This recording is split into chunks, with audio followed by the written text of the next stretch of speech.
तर कोणत्या अशा राशी आहेत की ज्यांना या ग्रहबदलाचा सर्वाधिक फटका बसू शकतो किंवा त्रास होऊ शकतो?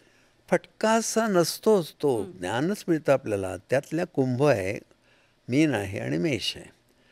पण त्या व्यतिरिक्त एक मिनी 7.5 असते. की अच्छा. आता उदाहरणार्थ हा मिनेतला शनी मेषेला 12वा आहे.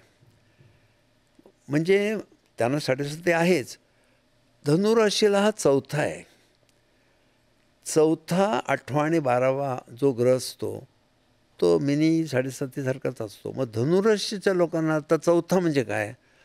कुंडलीतलं 4थं स्थान म्हणजे घर. 4थं स्थान म्हणजे मन आपलं.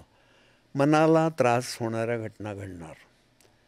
आपल्या फॅमिलीमध्ये भांडणं, कटुता निर्माण होणार.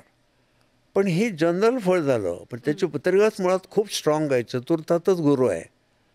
त्याला तेवढा होणार नाही. हे डूज अँड डोंट्स फार अवघड असतात तपासायला. पण जनरल आपण बोलू की धनूला 4था आहे. धनु राशीच्या लोकांना या 2.5 वर्षाच्या काळात अतिशय मनाला त्रास होणाऱ्या घटना घरात घडतील. मन उद्विग्न होणाऱ्या घटना घडतील. तीच गोष्ट बघायला गेलं तर वृश्चिक. वृश्चिकापेक्षा तो तुळेला 6वा येणार. तूळ राशीचे लोक मुळामध्ये अतिशय संतुलित वगैरे, पण ते शत्रुत्व ओढवून घेणार. आणि 6 म्हणजे रोग. तुळेच्या अनेक मंडळींना शारीरिक प्रकृती बिघडणार. हं. हे जनरल.